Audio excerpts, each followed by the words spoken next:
ذرا تصور کریں ایک ایسی جنگ جہاں دشمن نہ کوئی ملک ہو نہ کوئی دہشت گرد، بلکہ ایک پرندہ، ایک ایسا پرندہ جو نہ اڑ سکتا ہے نہ لڑ سکتا ہے، لیکن اس نے آسٹریلیا کی پوری فوج کو دن میں تارے دکھا دیے۔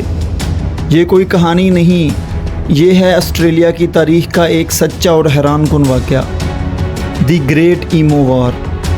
کیا آپ جاننا چاہتے ہیں کہ کیسے ایک پرندے نے دنیا کی ایک طاقتور فوج کو شکست دی؟ تو تیار ہو جائیے ایک ایسی ناقابل یقین داستان کے لیے جو آپ کو ہنسنے پر مجبور کر دے گی۔ یہ کہانی ہے 1932 کی، جب آسٹریلیا ایک عجیب مسئلے میں پھنس گیا۔ پہلی عالمی جنگ کے بعد ملک کی معیشت بہت خراب تھی اور کسان پریشان تھے۔ حکومت نے کسانوں سے کہا کہ گندم اگائیں، ہم اچھے دام دیں گے۔ کسانوں نے بات مان لی، لیکن جب فصل پک کر تیار ہوئی تو حکومت اپنے وعدے سے مکر گئی۔ کسانوں نے غصے میں فصل کاٹنے سے انکار کر دیا۔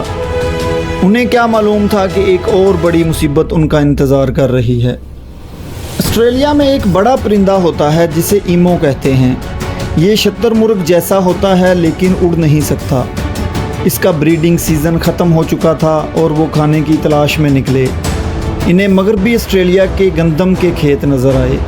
بس پھر کیا تھا، 20,000 ایموز کا ایک بڑا ریوڑ ان کھیتوں میں گھس گیا۔ یہ ایموز بہت بھوکی تھیں اور ایک دن میں 2 کلو تک گندم کھا جاتی تھیں۔ 20,000 ایموز نے چند ہی دنوں میں سینکڑوں ایکڑ گندم تباہ کر دی۔ کسانوں نے انہیں بھگانے کی کوشش کی، لیکن یہ رات کو حملہ کرتی تھیں اور صبح ہوتے ہی جنگلوں میں غائب ہو جاتی۔ کسانوں کا بہت بڑا نقصان ہو رہا تھا۔ جب حکومت کو یہ خبر ملی تو انہوں نے سوچا یہ تو بہت بڑا مسئلہ ہے، اور انہوں نے ایک عجیب فیصلہ کیا، ایموز کے خلاف فوجی آپریشن۔ میڈیا نے اسے فوراً دی گریٹ ایمو وار کا نام دے دیا۔ فوجیوں کو لگا کہ یہ تو بہت آسان کام ہے، انہوں نے ابھی ورلڈ وار 1 جیتی تھی، تو یہ ایموز بلا کیا چیز ہیں۔ چند فوجی مشین گنیں اور ہزاروں گولیاں لے کر مغربی آسٹریلیا پہنچ گئے، لیکن قدرت کو کچھ اور ہی منظور تھا۔ جیسے ہی فوجی پہنچے وہاں تیز بارشیں شروع ہو گئیں۔ ایموز بڑے علاقے میں پھیل گئیں اور انہیں نشانہ بنانا مشکل ہو گیا۔ فوجیوں نے 1 مہینہ انتظار کیا۔ 2 نومبر 1932 کا دن تھا۔ فوجیوں کو خبر ملی کہ ایک گاؤں میں ایموز کا جھنڈ ہے۔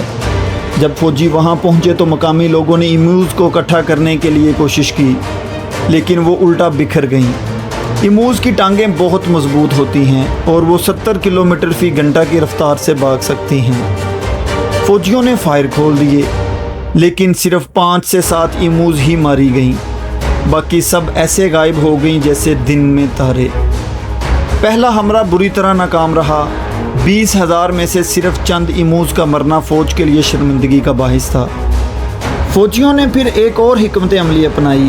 وہ کھیتوں میں چھپ کر بیٹھ گئے، ایموز کے قریب آنے کا انتظار کرنے لگے۔ 1000 ایموز کا ایک جھنڈ قریب آیا۔ فوجیوں نے فائر کھول دیا، لیکن صرف 2 درجن ایموز ہی مری تھیں کہ مشین گن جام ہو گئی۔ اس سے پہلے کہ اسے ٹھیک کیا جاتا، ساری ایموز پھر غائب ہو گئیں۔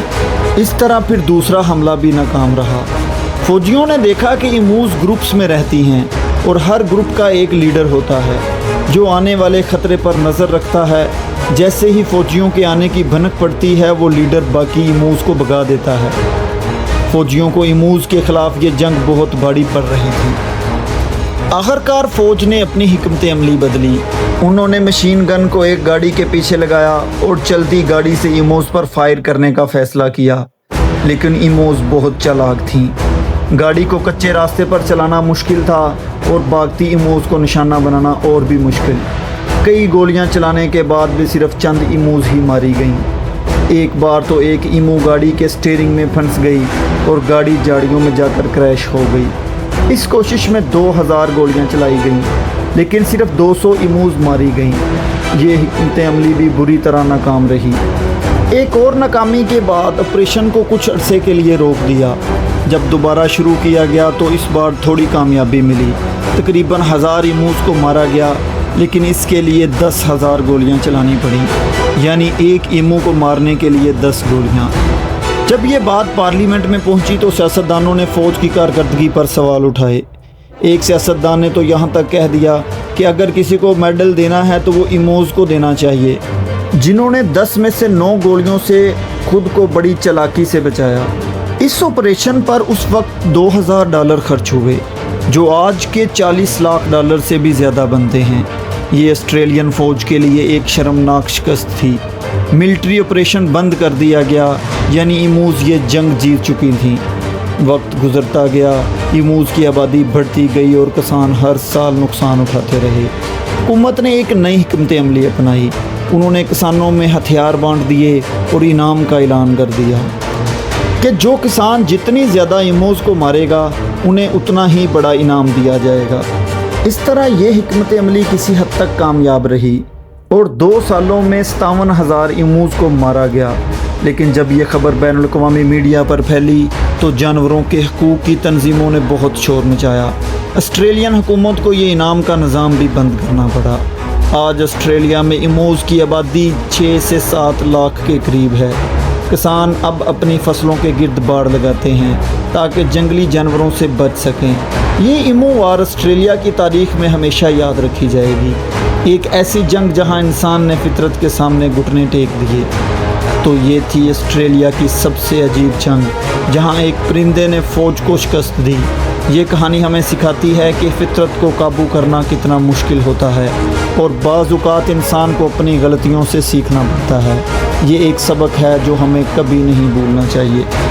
اگر آپ کو آج کی یہ انفارمیٹیو ویڈیو پسند آئی ہے تو اپنی فیملی اور دوستوں کے ساتھ اسے ضرور شیئر کریں اور کمنٹ میں اپنی رائے کا اظہار کریں۔ ایسی ہی انفارمیٹیو ویڈیوز کے لیے ہمارے چینل آئیفر ٹی وی کو ضرور سبسکرائب کریں۔ شکریہ۔